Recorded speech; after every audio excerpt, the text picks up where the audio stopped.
Bom dia, gente. Só aguardando o professor Rodrigo Mazei entrar na live para a gente dar início às conversas.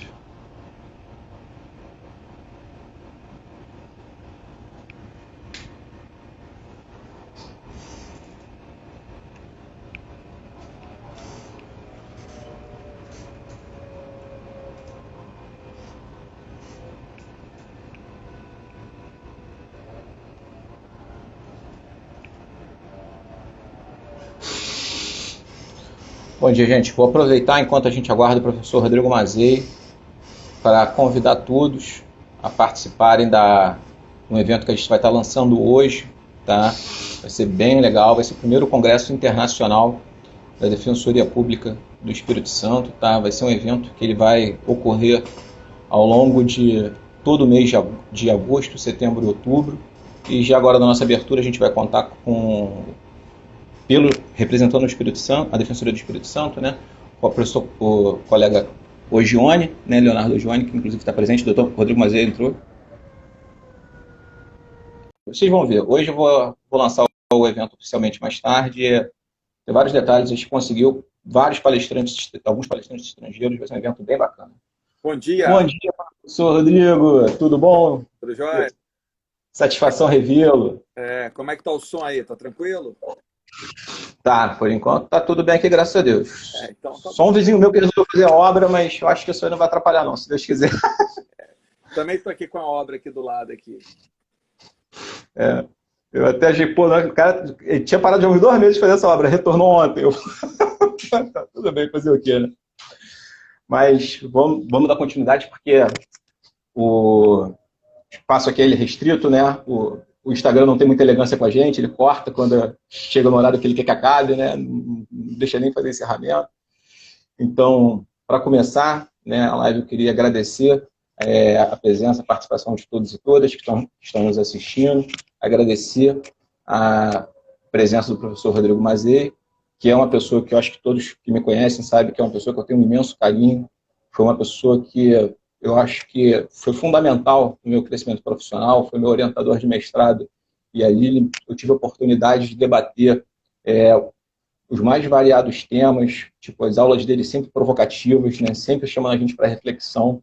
Eu acho que foi uma experiência, assim, única, né? Eu acho até que o professor percebeu ao longo desse período que eu sempre me senti estimulado ao debate, né, porque as provocações eram sempre muito pertinentes, né? E hoje a gente escolheu esse tema de dever de renegociação porque é um tema que eu acho que afeta, eu acho que mais do que nunca ele se tornou um tema importante para o momento que a gente está vivendo, né? Que é um momento que a gente está vendo um caos financeiro enorme que está afetando a população toda, né?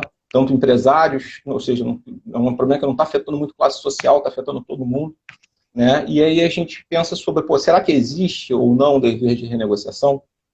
E aí, por que eu achei fundamental a sua presença, professor? Esse assunto, a gente costuma ver ele ser tratado com muito mais regularidade dentro do direito civil, né, pelos civilistas. E quem conhece, né, a Carta do Doutor, sabe que acho que poucas pessoas, poucos juristas transitam tão bem entre o direito material e o direito processual, como o professor Rodrigo Mazei, e isso tem uma repercussão prática. Eu acho que a gente não consegue analisar esse tema só no direito civil. Eu acho que o direito processual ele traz um aporte de ferramentas, uma caixa de ferramentas para a gente, que junto com o direito material vai dar um relacionamento muito legal. Um direito vai alimentar o outro, né? Como a gente poderia até invocar até a teoria circular dos planos, né? Nessa fase que a gente está vivendo de formalismo valorativo, né, para poder até entender que isso a gente não consegue analisar esse assunto exclusivamente pelo lado do direito material. Então, eu queria agradecer muito, né, a sua presença. Eu tenho certeza que esse debate vai ser alto nível. Eu tenho certeza que essa conversa vai poder dar suporte para várias reflexões dos colegas, para a nossa atuação no dia a dia mesmo, né, no trato com o assistido, que vai estar enfrentando dificuldade, vai procurar querer saber como poder reagir a essas situações, né? E aí eu passo já inicialmente para o doutor, primeiro para ver se o doutor quer fazer alguma colocação logo inicial, então a gente passa logo em seguida para o debate. Não, agradeço muito ao convite aí, estou muito feliz de estar aqui na Defensoria Pública aqui do Espírito Santo. Queridos amigos aqui, Hélio, Leonardo aí, tá aí, já vi outras pessoas aqui que estão entrando aí, que não são da Defensoria, mas estão aqui nos assistindo. Eu acho que isso é um tema, eu já falei várias vezes, as pessoas, peço desculpa a quem já ouviu, mas eu digo o seguinte, se eu fosse fazer um concurso público, o concurso que eu faria seria para defensor público, não tenho dúvida nenhuma. Acho que seria o único concurso que eu faria, seria o concurso para defensor público. Então eu tenho um respeito muito grande à carreira, eu acho que a carreira está tomando um corpo, né? Eu acho que eu peguei uma parte ainda em que a defensoria pública era uma carreira de passagem. O sujeito fazia o concurso para defensor público para ir para né, o que de tempos para cá isso não tem ocorrido. Muito pelo contrário, eu acho que é a vez da defensoria pública. Eu acho que é um momento de fortalecer a defensoria pública.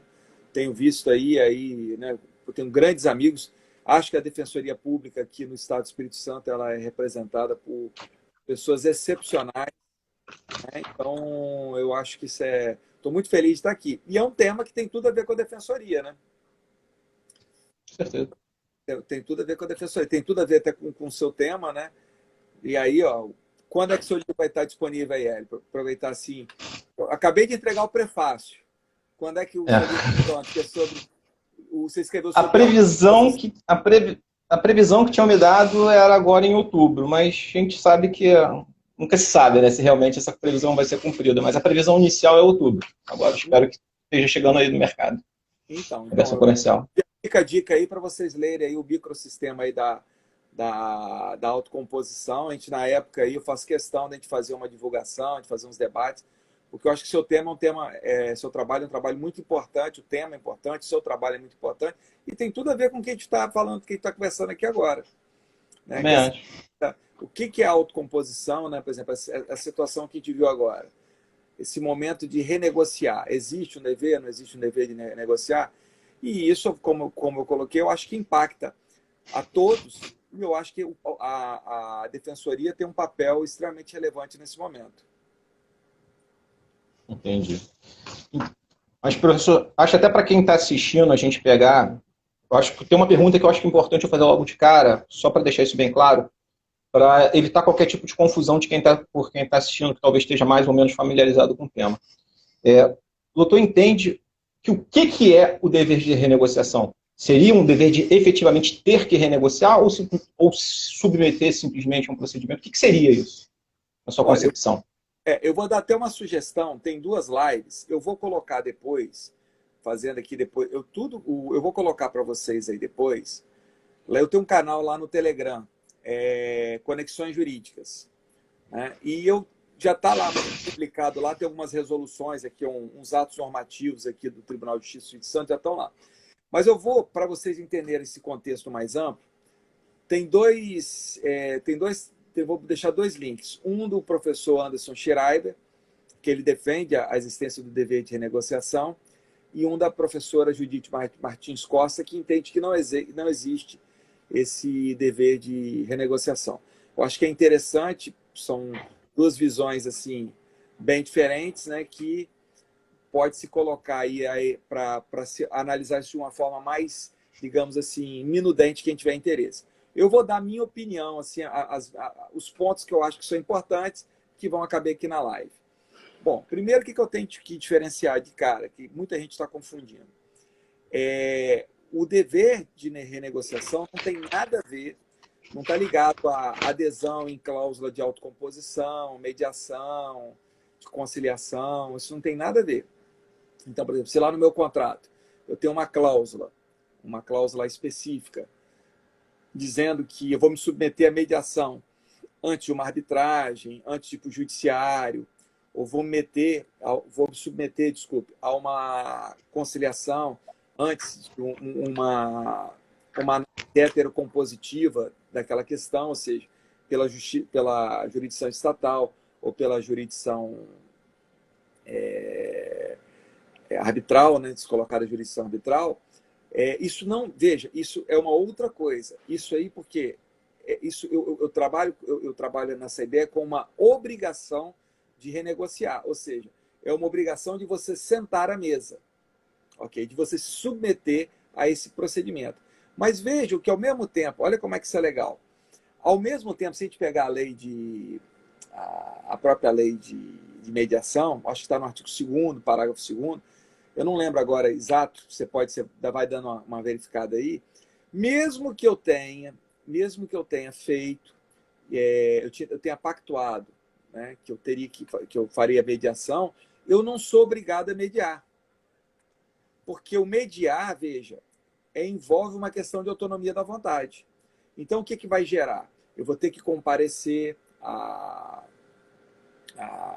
àquela sessão de mediação, eu vou ter que ir, né?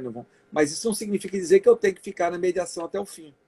Então, veja como é que isso é uma situação que ela é curiosa, porque ela envolve essa particularidade quando a gente trabalha, que eu costumo dizer, a obrigação, né, da autocomposição. Porque, na verdade, ela pressupõe uma vontade prévia antes. Ok? Uma manifestação prévia antes. Então, isso é interessante observar. Mas mesmo com essa manifestação prévia, não significa dizer que eu tenho que ficar até o fim para ter o resultado e tal. Bom, aí você falou, pô, mas por que você está falando isso? Existe uma situação que ela é diferente, que é o que envolve o chamado dever de renegociar. O dever de renegociar, propriamente dito, se tirando, isso aí estaria inserido no comportamento, na conduta do contratante. Isso estaria previsto dentro do próprio artigo 422. Veja que o artigo 422 ele trata com uma ideia, né, de comportamento, ele traça um gabarito de comportamento de boa-fé, né, de boa-fé e de cooperação entre os contratantes, seja no início, né, e para a execução, né, e para o fim do contrato. Então, é muito importante observar o artigo 422 para ver se do artigo 422 a gente pode extrair se há esse dever de renegociação. Porque, por exemplo, dentro dessa perspectiva, imaginando, então, vou pegar um caso assim, absolutamente típico, um caso normal, um caso do tempo inteiro. Então, aconteceu um problema agora, tem lá uma locação. Existe o dever do locador ou do locatário de renegociar?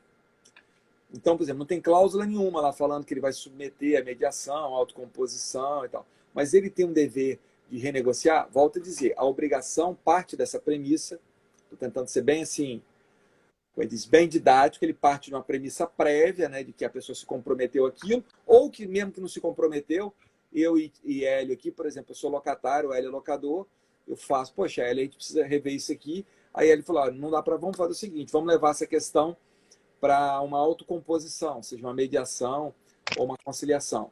Mas tem essa vontade, propriamente dita. O dever, não. O dever aqui que ele parte de uma premissa. O dever é algo que é íncito. É uma conduta que se deve efetivamente adotar e que não seria necessário digamos assim, um prévio acordo nesse sentido. Bom, feito essa introdução assim, essa resenha que eu costumo falar assim, essa resenha apertadíssima, na minha concepção, nós possuímos sim um dever de renegociar. Mas o dever de renegociar não é uma... Olha como é que isso é interessante. Ele não tem o objetivo de se chegar a um acordo. Isso é uma outra coisa. O que é o dever de renegociar? E, para mim, ele está dentro do artigo 422, é que as partes elas têm que ter um comportamento de boa-fé e um comportamento que não é só de boa-fé, de colaboração, de cooperação para que o contrato seja executado. E o que aconteceu com a pandemia? O que acontece com a pandemia? Pode ter acontecido situações, não aconteceu em todos os contratos, muito pelo contrário, tem determinados contratos que até, digamos, acabou se favorecendo. Veja, para quem trabalhava com delivery, quem trabalha com compras online, Então, como é que o sujeito vai chegar, por exemplo, o sujeito aluga um apartamento, aluga um imóvel comercial, sendo que ele não atende ninguém lá. É tudo delivery, ou seja, tem várias... Tem um China Inbox aqui, tinha aqui, não sei se ainda tem, aqui na Reta da Penha, aqui em Vitória, na Avenida Nacional da Penha, que você não tinha atendimento, ele está lá, porque ele era central. Então, numa hipótese dessa, veja, olha como é que isso é diferente. Como é que esse locador, né, esse locatário, desculpa, que tem aqui essa situação só para o delivery, ele vai falar assim, olha, a pandemia aqui, ela me afetou e eu quero que o contrato seja renegociado. Veja, olha como é que isso é interessante. Por que eu estou dando esse exemplo? A renegociação, como eu disse, ela parte de um ato de comportamento. E um ato de comportamento mútuo para a execução do contrato. Então, nesse momento, por isso que eu acho que ele está dentro do artigo 422, eu acho que tem que ter esse duplo esforço para que esse contrato, para que efetivamente esse contrato, ele seja levado, como é que diz, a execução. Mas veja, nesse meu caso, eu sou locatário. Se eu vou postular para Hélio a renegociação, olha como é que a minha forma de postular ela é diferente. Eu não posso chegar de uma forma vazia, porque isso quebra a ideia da boa-fé, quebra a ideia da colaboração, e dizer o seguinte, olha, Hélio, eu preciso renegociar o contrato porque aconteceu a pandemia. Eu não estou te dando nem elementos para você, em colaboração, em boa-fé, me ajudar, porque a renegociação é um processo que ele é um processo mútuo. Então, nesse particular, olha como é que a renegociação é interessante. Por isso que é um dever mútuo.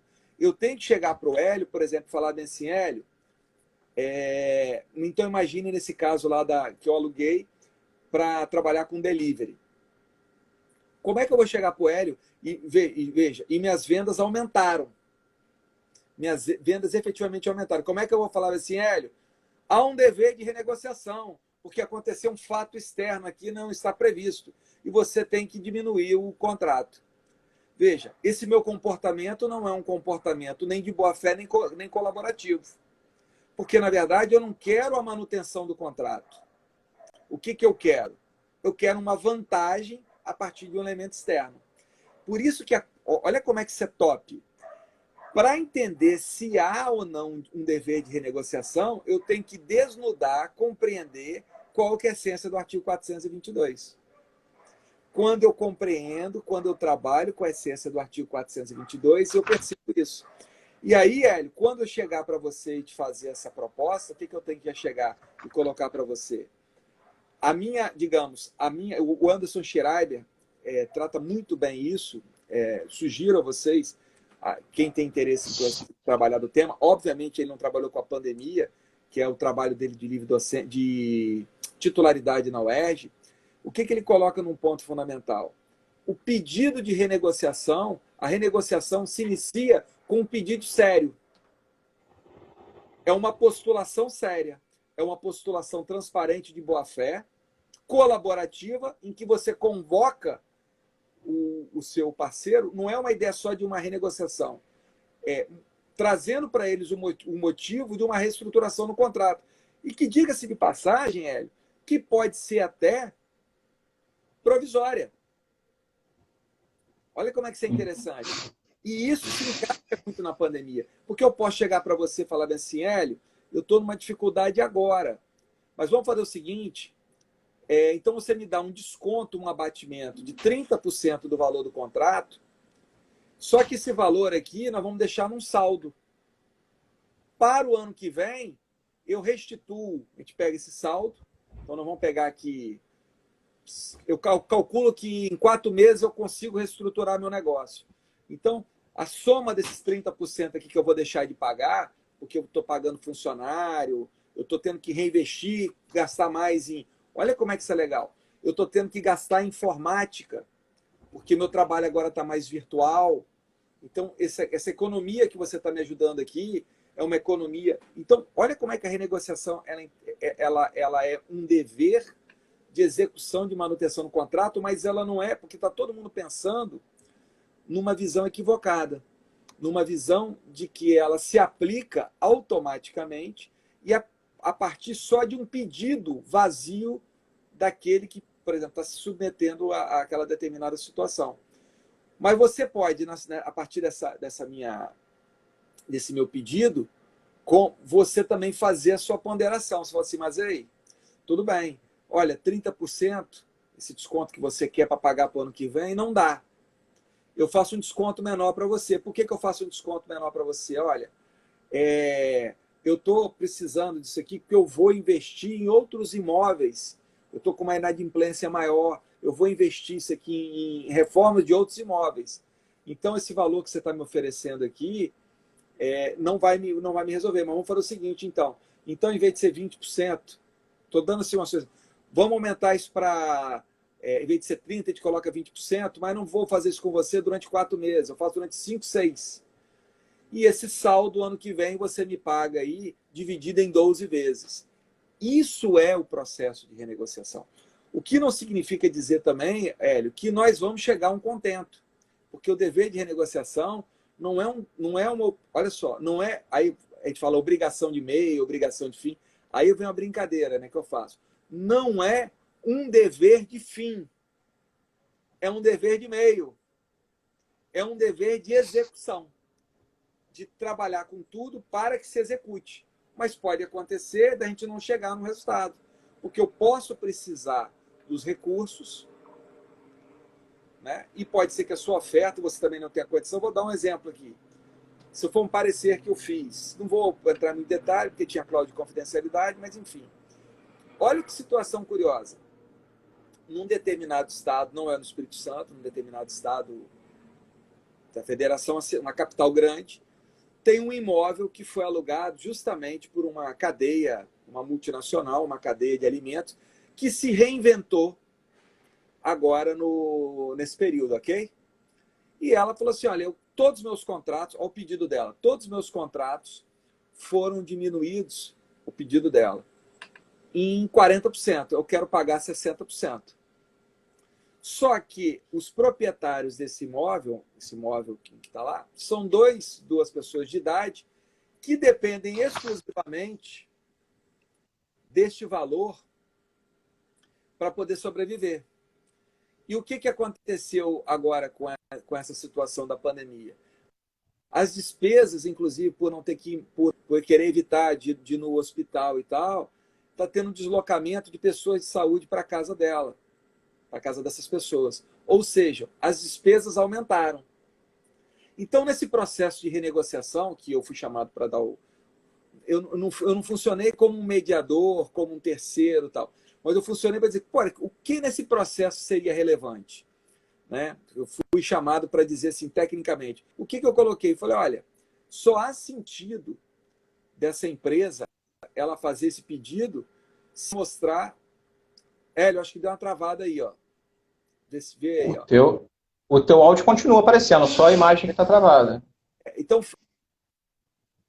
pelo menos para mim. Eu travei para você ou não? Para a gente não ter normal. Depois você volta com um comentário aí. Porque costumo fazer até o seguinte. Eu vou sair, tá me ouvindo? Oi, tô ouvindo. Oi. Não, agora parou. Não, porque provavelmente é o comentário já. Vamos lá, comentário aí que facilita aí Eu vou tirar o comentário. Então, mas eu vou falando aí e tal. Qualquer coisa eu saio e volto. Tá? Eu aviso que estou saindo e volto. Bom, mas aí o que... Aí, vamos ver se melhora agora. Eu desativei os comentários para ver se alivia um pouco. Vamos lá. Instagram que não está aguentando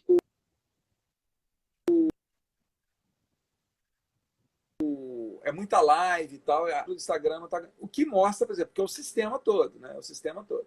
Mas voltando ao ponto aí. Aí, olha só, será que essa empresa ela pode fazer esse pedido de renegociação num sentido, observando o 422, a partir de uma ideia simplesmente genérica?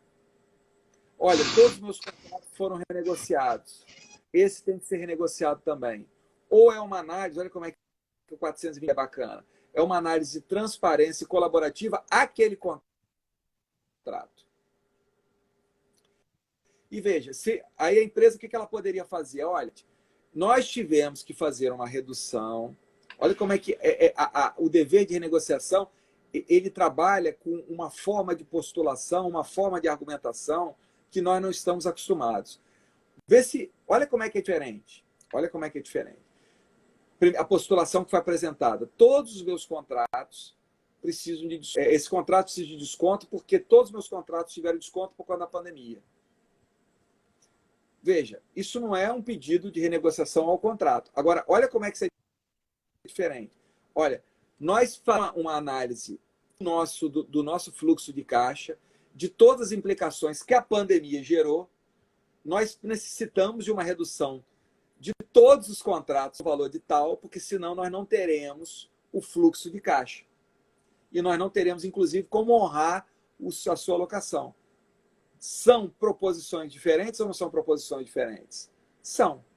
Agora, veja que interessante. E aí, isso é muito interessante, é muito legal. Se eu compreender que isso envolve boa-fé, transparência, ética, isso está dentro do 422, essa renegociação ela vai se tornar pontual. Eu vou trazer alguns pontos que aí eu posso importar técnicas lá da mediação, posso importar técnicas da autocomposição. Olha a importância, Hélio. Uhum.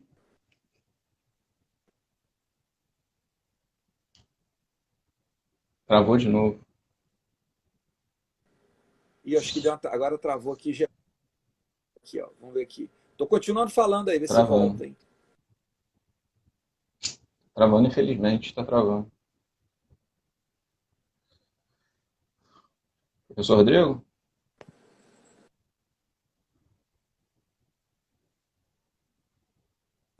Melhorou? Não. Gente, eles... Eu já tinha combinado isso com o professor Mazei, já tinha me alertado que na região onde ele mora, hoje a internet estava sofrida, tá? Mas eu até gostaria de continuar falando, mas eu estou com medo até de adiantar alguma coisa que ele vai falar, porque... mas eu acho que tem algumas coisas que eu acho que a gente pode dar uma reforçada enquanto a gente espera ele entrar de novo. Né? Só que se eu não ativar, né, eu dependo dele, né? Se ele não ativar, eu não vou ver ele entrar. Deixa eu ativar os comentários. Né? O professor Mazei estava se referindo a essa obra do professor... voltou já.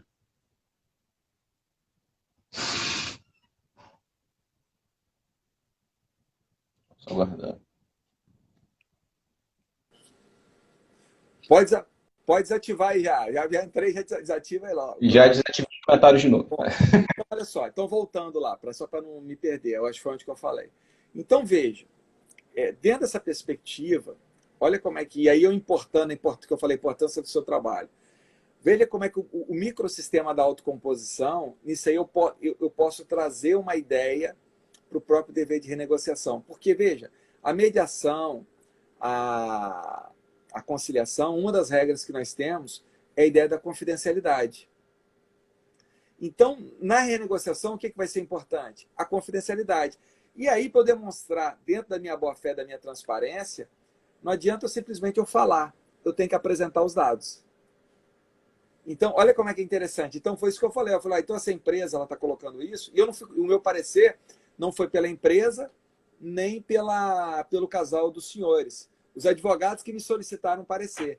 E como seria? Eu falei, olha, então, os senhores aí, já que é essa, eles apresentem aí que, de fato, as despesas, que eles utilizam esse valor para demonstrar que eles não podem, nesse momento, ceder e tal, né? Que na verdade, eles estão gastando até mais, que esse é o fundamento. Como também a empresa traga esse fundamento. E aí, cara, olha como é que isso é massa, Hélio. É uma ideia totalmente diferente, porque a gente se acostumou a provar para impor uma coisa no outro. Eu provo na minha petição inicial, você prova na sua contestação, a gente vai provar para que uma pessoa dê uma decisão. Na renegociação, esse sistema de prova é um sistema para que você convença o outro e mais, que você consiga colocar o outro na sua posição. Olha como é que é legal. Então, cara, você utiliza a técnica dentro de uma ideia de dever. Então, o que eu acho que é dificuldade? É óbvio que o Anderson, esse trabalho dele, que eu volto a dizer, é fundamental, é fantástico, e ele faz uma análise, por exemplo, que é fundamental, e aí confirma que o dever de renegociação existe. Vamos botar. O que ele mostra? Que a maioria dos códigos europeus, os códigos de direito privado europeus dos últimos anos, a partir da década, acho que a partir de 2010, se não me falha a memória, o Código da República Tcheca, por exemplo, acho que o da Croácia também, da Croácia eu não tenho certeza, eles impõem uma fase de renegociação. Ou seja, existe uma renegociação. Então, isso é interessante porque muda a nossa ideia, que é uma ideia de autonomia muito mais forte que a gente tem. É uma ideia muito mais forte de autonomia. Por exemplo, então eu estou trabalhando intensamente, eu como advogado, estou trabalhando intensamente com a renegociação, mas dentro dessa perspectiva que eu estou colocando. Então, não sei se eu consegui dar um grande panorama aí do que é o dever de renegociação e como ele deve se manifestar. Mas aí deixa eu fazer uma indagação a partir disso que você falou, mas você visualiza alguma diferença de intensidade desse dever de negociação quando a gente analisa essa questão desse fato superveniente no Código de Defesa do Consumidor e no Código Civil? Porque eles partem de teorias diferentes. É uma coisa que até que a gente não pode confundir, né? Porque o Código Civil trabalha com a teoria da imprevisão e o Código do Consumidor trabalha com a teoria da base objetiva do contrato, né? Então são teorias diferentes, até por terem requisitos diferentes para a sua aplicação. Eu acredito até que a revisão no Código de Defesa do Consumidor, ela se mostra até muito mais simples, né?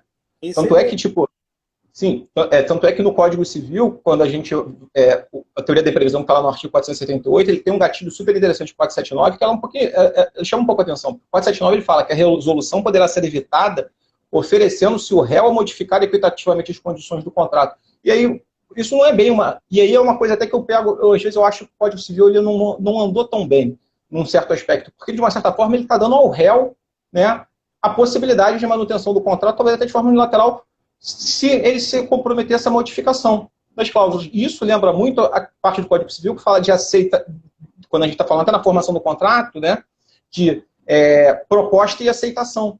E hoje, quando a gente está falando de negociação e até especialmente de renegociação, esses contratos, hoje, atualmente, eles não se adaptam tão bem. O professor Anderson Schneider até fala isso em relação a não se adequar a esse código binário proposta e aceitação. Porque hoje as relações elas são mais complexas, elas são mais multifacetadas, né? Isso, então, tipo, o Código Civil ele até parecia até um pouco em descompasso, de uma certa forma.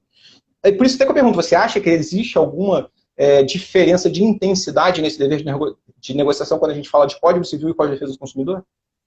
Não, vamos por partes, não tenho dúvida nenhuma quanto a isso. Por quê? Veja, aí é muito importante. Travou de novo, mas vou falando aí. Travou? O áudio está vendo, só a imagem que parou. Então, bom, se parar o áudio, você fala aí. Eu vou... Tá bom.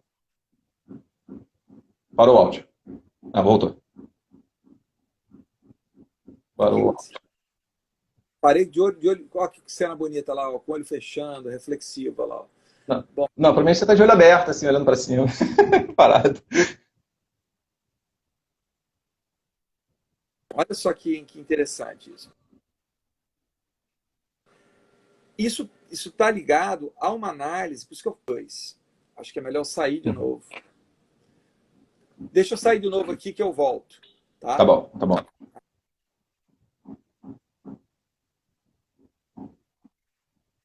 Opinião é a questão. Vamos ver se volta aqui. Senão se eu já saio direto, se travar.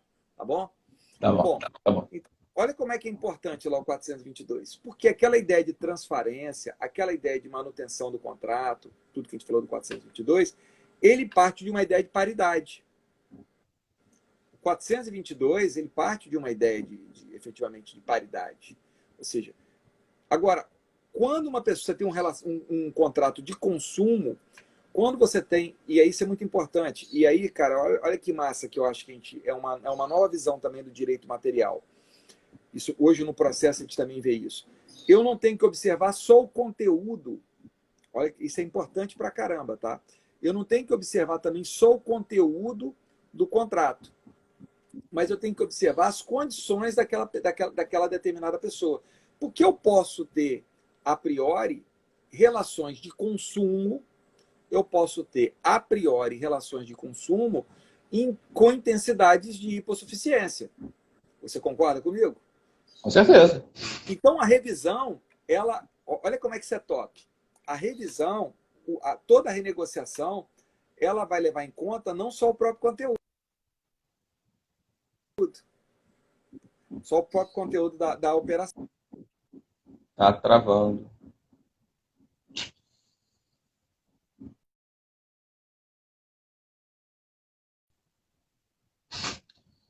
É, o professor com certeza ele está voltando. Isso aí não será um problema. Deixa eu só ativar aqui de novo. Só para quem está escutando, de repente, talvez não entendeu a premissa da pergunta que eu fiz para ele. Voltou já. Tá voltando rápido.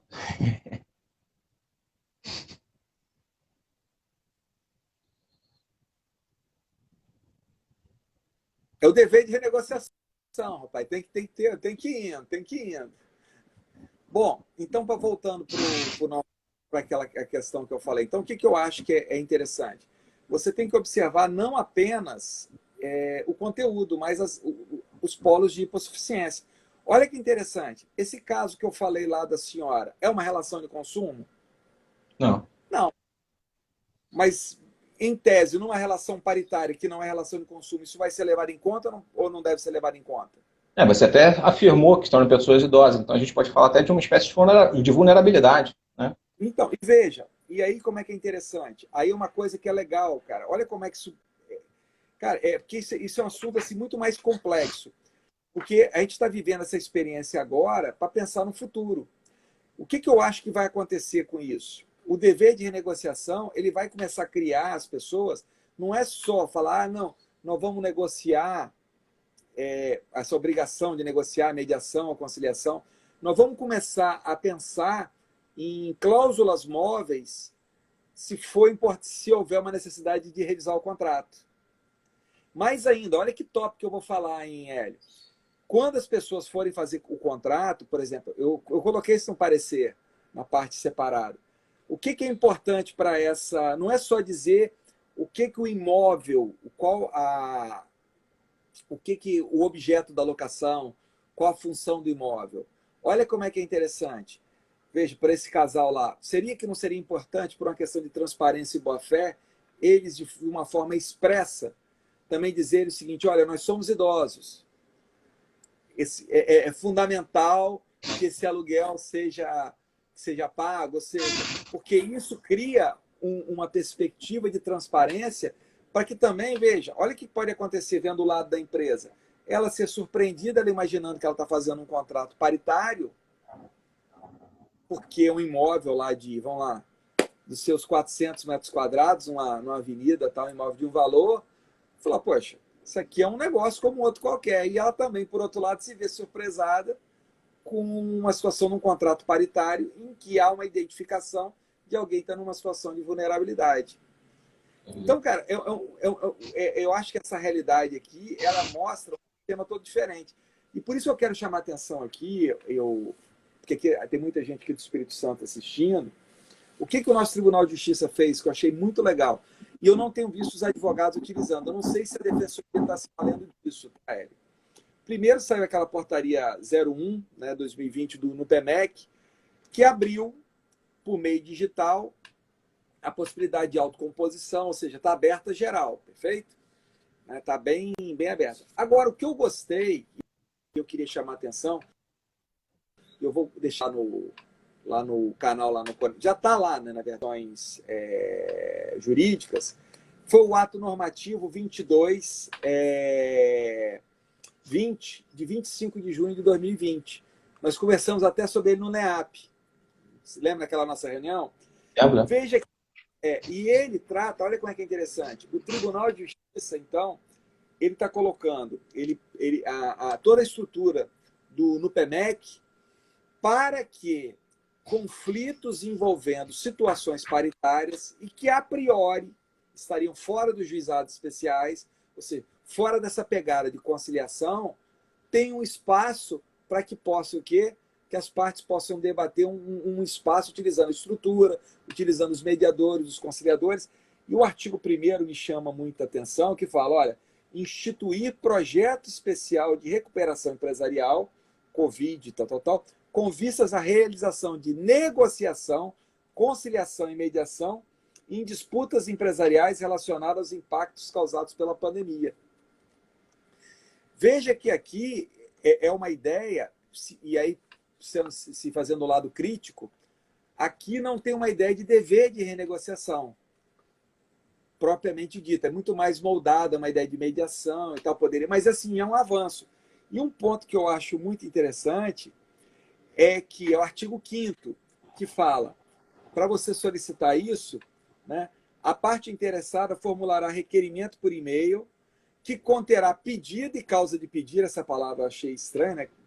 Uso causa de pedir, né? Relacionada às consequências da pandemia. Olha que bacana. O que isso tem a ver com o dever de renegociação? Não é simplesmente, olha, aconteceu a pandemia, eu quero negociar. O que a parte ela vai ter que trazer? O pedido que ela quer, e entre aspas, não é a causa de pedir, mas o fundamento, aquilo que justifica o quê? A sua renegociação.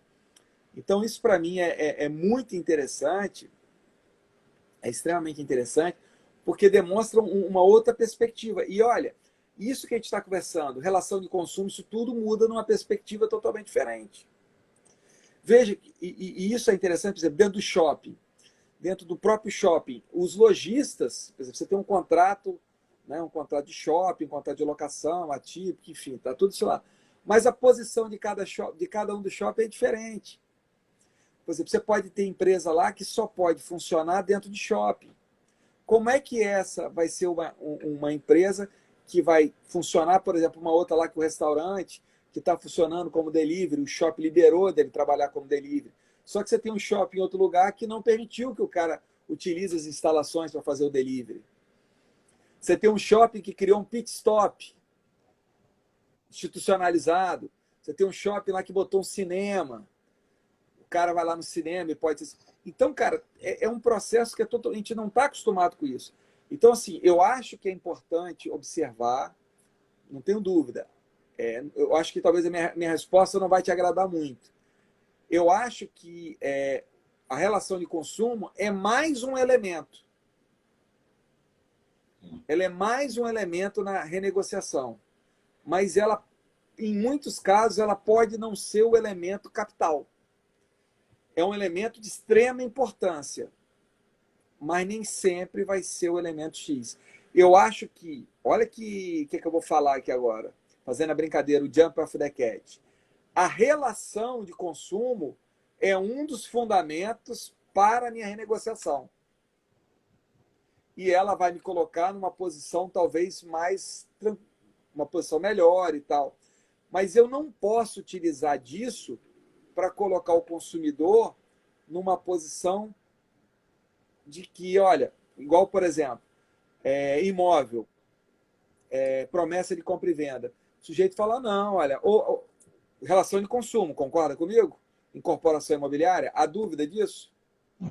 Não. A priori, ainda mais o cara está comprando o imóvel para ir morar. Ele quer mudar para morar. Só que, por exemplo, ele mora no imóvel dele que é próprio.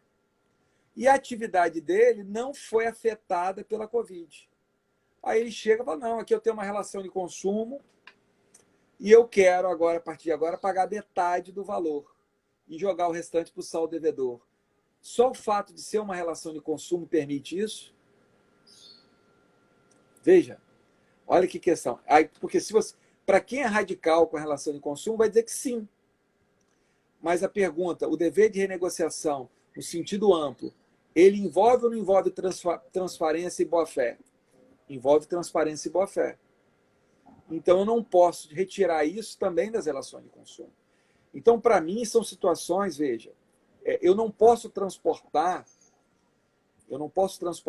essas ferramentas que nós tínhamos de revisão contratual para o dever de renegociar. Tanto é para mim, olha o que eu vou falar aqui agora, que eu vou quebrar um pouco isso. O artigo 479, se você for pensar bem, você colocou, ele é uma ferramenta residual. Por quê? Porque ele parte da premissa que você já teve que fazer a resposta. Se você está fazendo a resposta, você não tem uma fase pré-processual de renegociar. Ele é a última cartada, que é interessante porque ele permite um contrapedido, porque, olha só, há uma perspectiva equivocada de imaginar que o réu não quer renegociar. Quando você pode ter uma hipótese em que o autor ele fala, olha, eu quero a revisão no contrato dessa forma. E não aceita. Olha como é que isso é interessante. Então, ele não está renegociando, ele está impondo uma negociação. O 479, na verdade, ele só tem uma lógica porque ele neutraliza isso. Porque ele permite que o réu, né, ele fala assim, olha, eu tenho uma outra proposta. E aí, sobre isso, olha como é que é interessante. O juiz ele vai analisar, não é, olha como é que isso é interessante, não é propostas de negociação. O juiz não analisa no 479 isso. Esse é um equívoco da doutrina. O juiz analisa qual que é a melhor proposta de revisão. Se é a proposta... Aliás, o juiz pode examinar 3 situações. Ele pode examinar a primeira situação. Olha, o autor ele quer a resolução do contrato. E na forma que está lá, a resolução é a melhor situação. Mas o autor cumulou resolução com revisão, que é perfeitamente possível. Não, eu afasto a resolução porque a revisão aqui é a melhor situação. Mas ele pode partir para uma terceira premissa, que é o que? O contrapedido do réu. O terceiro pedido, o pedido do réu, que me parece que eu vou afastar a resolução, que não é hipótese, vou afastar esse pedido de revisão aqui do autor para julgar procedente o contrapedido do réu, que é um pedido de revisão. Então, isso não tem a ver com renegociação propriamente dita. Isso está muito mais na minha concepção. Você quer ver onde que, para mim, eu vejo a renegociação de forma mais clara? Agora é a faixa preta. Dentro do Código de Processo Civil, no artigo 334. E quer que eu prove para você por que eu acho... Cadê o código que está aqui? Por que eu acho que o 334, de certa maneira, ele trabalha com a ideia da renegociação como dever? Porque o não comparecimento, ele gera uma multa. Para atentatória à dignidade da justiça. Mas veja, e não é propriamente... Aí, na minha concepção, não é uma multa de ato, ela foi colocada equivocada. É uma multa que está dizendo o seguinte, olha, você não está... Um acordo, você está obrigado a comparecer ao procedimento. Exatamente, você não está colaborando nessa pré-fase. E uma beleza que tem esse dispositivo... Não, pode terminar então. Isso é legal porque isso tem a ver lá com a mediação, que aí você fazendo uma jogada com a mediação, que na mediação, o que o cara que ele aderiu lá à mediação? Ele tem que comparecer. E eu posso colocar que se ele não comparecer, você tem uma multa. Esse caso 334 ele é muito legal porque eu não preciso ter aderido à mediação ou à conciliação. Porque já está íncito a minha ideia de falar, olha, só vamos mover a máquina aqui para dar uma decisão heterocompositiva se vocês não renegociarem. É porque isso até que eu ia ressaltar. Às vezes as pessoas não percebem, né, a importância que teve do Código de Processo Civil de tirar essa fase de autocomposição de momento posterior, né, à contestação e trazer ela para frente. Porque o objetivo exatamente é que não tem esse choque, né, que acontece essa contraposição de petição inicial com contestação para depois sentar para negociar, depois que já ter tido uma escalada do conflito. O objetivo agora é o contrário. Você pode pegar, eu vou para a procuração, primeiro vocês vão negociar, depois, se for o caso, você se contrapõe. E isso aí, né, detalhe curioso que foi a partir dessa ideia, até que o doutor acabou me sugerindo, e a gente acabou desenvolvendo aquela ideia da ação autônoma de autocomposição, foi que, na verdade, é um dever instrumental que você acaba impondo a outra parte, se você quiser a submissão a esse procedimento. Porque você pode, inclusive, simplesmente desistir da ação posteriormente. O único objeto da ação, né, ao longo de todo o processo, pode ser simplesmente autocomposição, né? Não, isso é muito massa, isso é muito massa, porque aí eu vi que a Michelle estava aí, não sei se ela está aí agora, né, por causa dos comentários, eu posso até dar uma olhada aqui. Isso é muito massa, porque, olha só como é que é legal, o 334, agora é faixa preta, hein? Ele não é uma superfície só para renegociação. Porque eu tenho hipótese em que eu não tenho renegociação propriamente dita. Vou dar um exemplo. Um acidente de veículo. Não está renegociando nada. É puramente... Olha que top que eu vou falar aqui agora. E isso é legal compreender que o 696, quando você tem aquela que seria a ação de, a audiência de autocomposição do direito de família, essa audiência lá é uma audiência muito mais próxima da renegociação, porque ela é uma ideia que já existe um vínculo anterior e que você quer aproximar as pessoas. Então, olha como é que é legal. O 334, ele trabalha de forma conjunta com situações sem vínculo anterior e com vínculo anterior. E aí é o que eu vou falar que é top. Isso aqui nós nem estudamos lá na aula. Isso aqui é o desenvolvimento que a gente vai tendo. Você já pensar para a sua segunda edição. Eu posso pegar uma audiência do 334 e importar a técnica do 696, ou seja, repartir em quantas audiências for necessária, ouvir um especialista, fazer até prova. Quando eu estiver diante de vínculos que vão... Execução do contrato, olha só, 422, eu preciso manter o contrato, é o vínculo, só que eu preciso de outros elementos. E a audiência do 334, pelo seu desenho simplista, ela não é apta para isso. Então, eu faço uma permuta de técnica. Porque o 334, olha que bacana, ela é uma técnica geral. É uma técnica geral da autocomposição. Só que eu tenho uma técnica especial, que está lá no 696, mais refinada, que ela é específica para quê? Situações de vínculo anterior. E aí, por isso que ela se desenha de uma forma. Então, eu posso ter transportes de técnicas. Olha como é que é interessante. E aí, eu volto a dizer, na minha concepção, a audiência do 696, a estrutura do 696, ela é muito mais adequada do que a do 334. Muito embora, eu conjugando as duas, eu vejo o dever de renegociação na multa do 334. Cara, então isso assim, é um mundo para a gente trabalhar. Então, aí o que a gente fala, né? Utilizando aí os... Né, sempre eu falo, acho que eles foram muito felizes, o professor Simão e o professor Tartucci, mas especialmente o professor Simão, de fixar isso em realidade. O que a gente viveu antes da pandemia é a realidade A.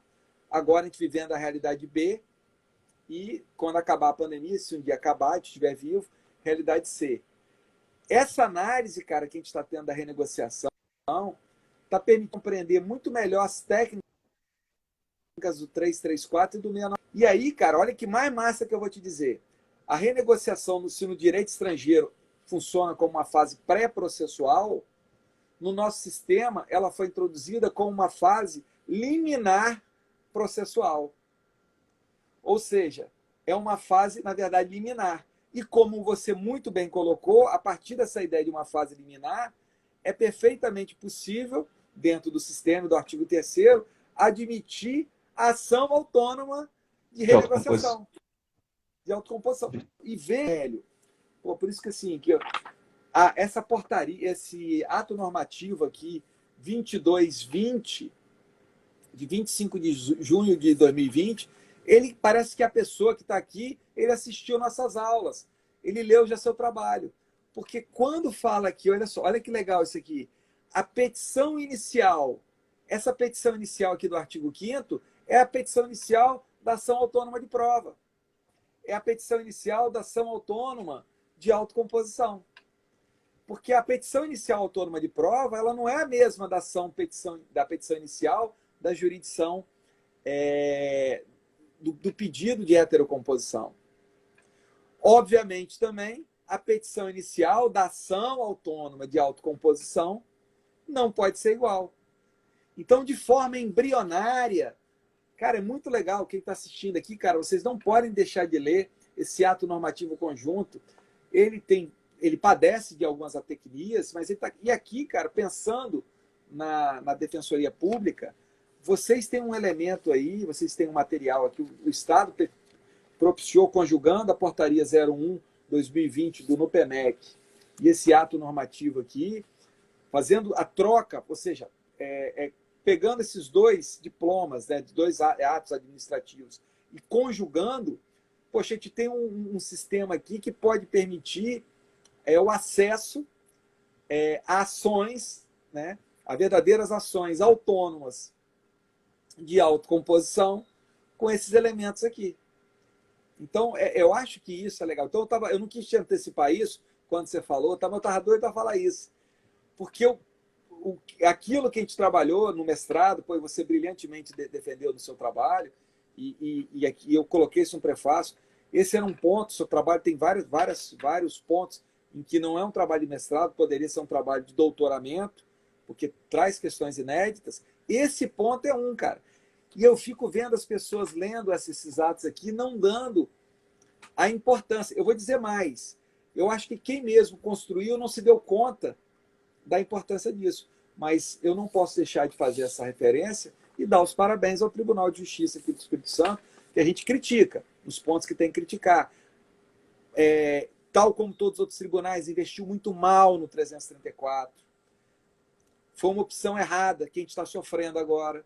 Se a gente tivesse um judiciário que investiu no 334, poxa, estaria muito mais fácil agora. O 334, é que eu vou falar uma coisa meio doida, é o nosso hospital de campanha, irmão. É aquilo que não precisa levar para o pronto-socorro. Boa analogia. O pronto-socorro, cara, vai ficar lotado, porque a gente não tem um local para poder levar o sujeito. Se o sintoma é leve, eu posso tentar curar aqui, cadê o meu hospital de campanha? E o hospital de campanha, cara, os caras estão tentando fazer com isso aqui, ó. Mas a nossa estrutura não está boa. E é um dos problemas, por exemplo, que eu vou falar, não é para o Estado do Espírito Santo, de um modo geral, salvo raros estados, nós não temos hoje quantidade nem qualidade entre conciliadores e mediadores. Me sinto muito à vontade de falar isso, que pela ESA a gente trabalhou muito, fez convênio com o tribunal, mas hoje a gente não tem. É muito pouco um número de pessoas hoje com qualificação e que tenham condições. Veja, um conflito de empresas hoje, cara, com base na Covid, sinceramente, será que nós temos aí 30 mediadores, 30 conciliadores para poder trabalhar, serem facilitadores em conflitos envolvendo contratos empresariais que foram afetados com a Covid? Então, eu acho que isso aqui, para a realidade C, Hélio, para a realidade C, eu acho que é muito importante. E eu vou fazer aqui, eu acho que, não sei como é que está o nosso tempo aqui, eu acho que já está indo. Vou fazer um desafio para você escrever sobre isso, tá? Então, agradeço aí, para o Instagram não comer a gente aqui, ó, agradeço a oportunidade, acho que foi massa ter falado sobre isso. Valeu, parabéns aí para a Defensoria pelo trabalho aí também, tá? Pela escola. E amanhã todo mundo, direito e vinho, hein? Processo estrutural e Cabernet Franc. Professor, mas eu queria agradecer. Eu acho que a gente poderia, né, passar aqui bastante tempo discutindo vários outros pontos, que esse tema é riquíssimo, né? Mas, infelizmente, o Instagram vai cair a qualquer momento. Então, eu queria só encerrar agradecendo em meu nome, em nome da escola, e falar que foi uma satisfação, mais uma vez, poder contar com a sua presença aqui. Está sempre com reflexões tão relevantes para a gente. Ó, a contagem já começou lá, 20 segundos. Vai cortar. Então, para a gente é uma satisfação muito grande, tá? E quero deixar claro que outras oportunidades ainda ocorrerão. Não, tipo, eu tenho certeza que